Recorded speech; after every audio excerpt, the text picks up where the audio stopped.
Ladies and gentlemen, may I have your attention, please?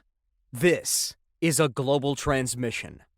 Hayek will be live in 10, 9, 8, 7, 6, 5, 4, 3, 2, 1. Enjoy the show. My name is Lucas de Siqueira.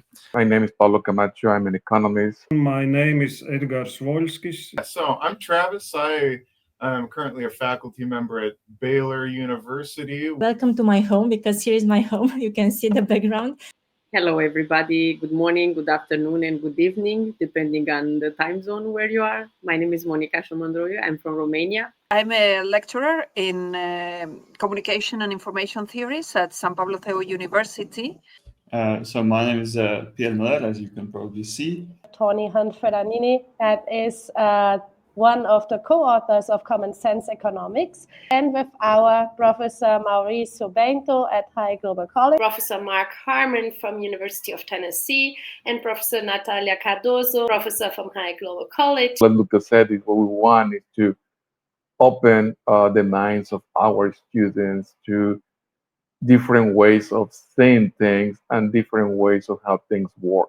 If I could define in one word, it's not collaboration, it's exposure.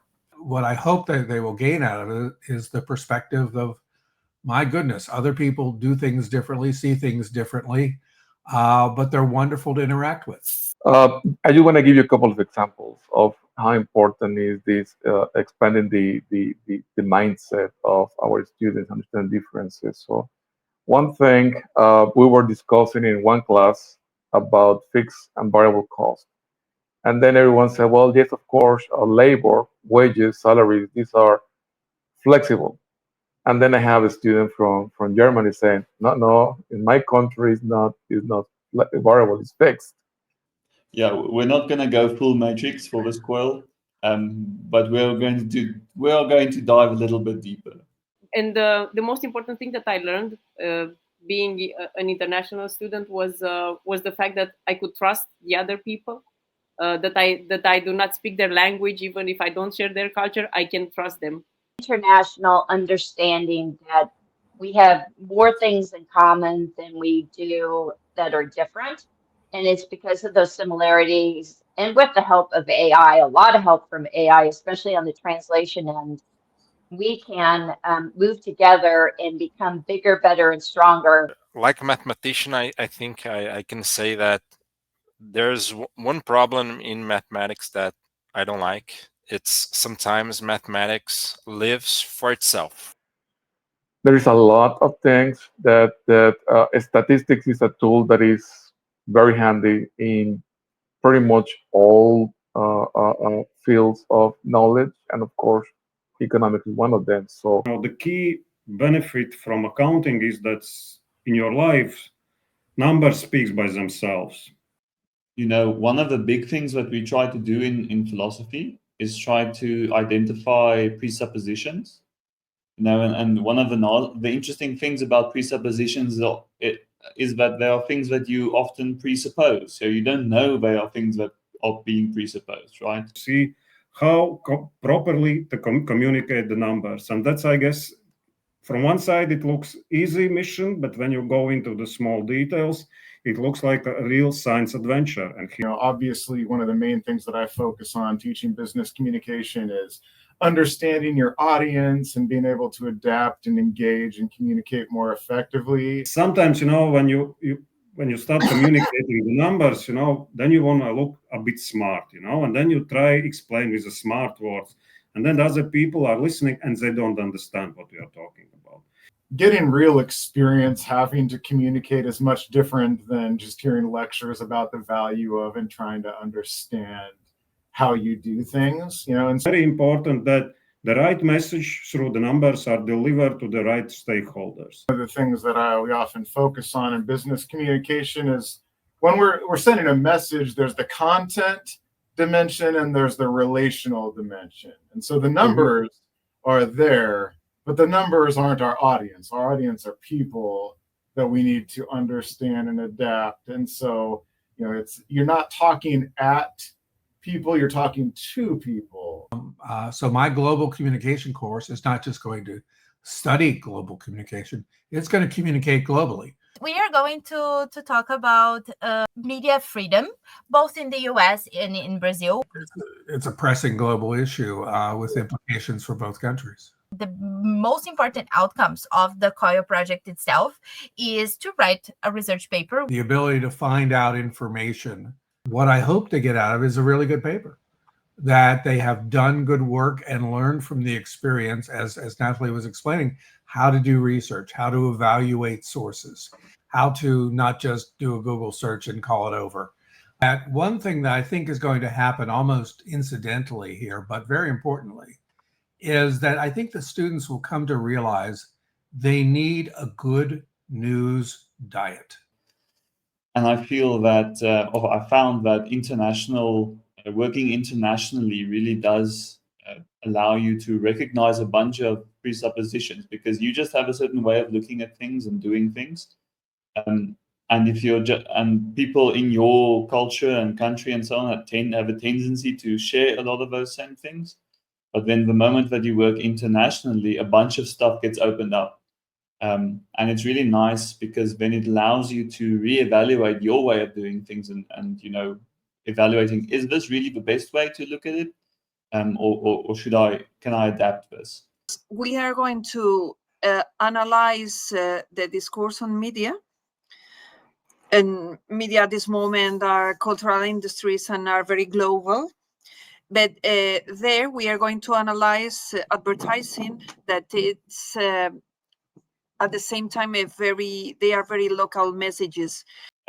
All of these different presuppositions have a way of kind of functioning together, and they kind of create the framework within which we understand the world around us. The COIL will help my students to understand that their subjects, especially communication theory, but all the subjects in general, have a practical application, that they are connected to reality. The introduction to philosophy, we try to make it immediately apparent why it's important, why it's not just some kind of far away, removed theory. The COIL project that we designed is going to bring together students from both Romania and Brazil for 4 weeks. They will explore how companies in both countries can attract and retain talent through employer branding. And what employer branding is doing is actually to align these values of the commercial brand and also the values of the company with all the organization. Maybe if you want to attract, for example, Gen Z employees, you have to be more active on TikTok or on Instagram because they are there. As you said, just to rephrase it, it's not just about the product that you have. It's not just about the great process that you have to build the product. It's also about the people that you hire. So economics is only a tool. Sometimes people forget that it is the foundation of the way we think, but it also, the principles and such are buried in these institutional underpinnings or blocks, so to speak, that make up the different countries. And that's where we're going to rely on our students to help us understand what some of the institutional differences are. And this will bring us back to the research of Nobel laureate Doug North. The institutions matter. They affect transaction costs. And it's the transaction costs, if they're high, they're going to hinder growth and prosperity, not only for the student, but everyone around them and with them. But if they're low, which they seem to be getting lower and lower in some countries more than others, you're going to see that it opens up tremendous opportunity, not only for the students, their families, other residents of their countries, but with their training partners around the world. And that's where we always bring this project and what we examine in a regular macro course to the international aspects of it. Is that COIL is not only about technical knowledge, it aims to other issues also, like this cultural learning, but also specific abilities. Many things shape the way you see. Like I grew up in Brazil, and it's like always summer. So the weather does not shape how we behave. When you have this economic thinking, you start seeing things different. You start seeing how everything has a bigger impact. And that's what I think that this COIL project will bring to the table for all our students and also for the professors involved. And we just go through some of the things that would be very boring if you had a professor who is presenting online or writing on a whiteboard, and it just becomes real. It's what you're living every day, which I love it. And then once you see these things and we package them with the econ way of thinking, the great thing about your time with us is you'll never unsee it. But I think that this focus on media and advertising is incredibly self-evident why it's important. And it's one of those things where once you start to look at advertisements or media in general in that way, you can never, once you've seen it, you can't unsee it.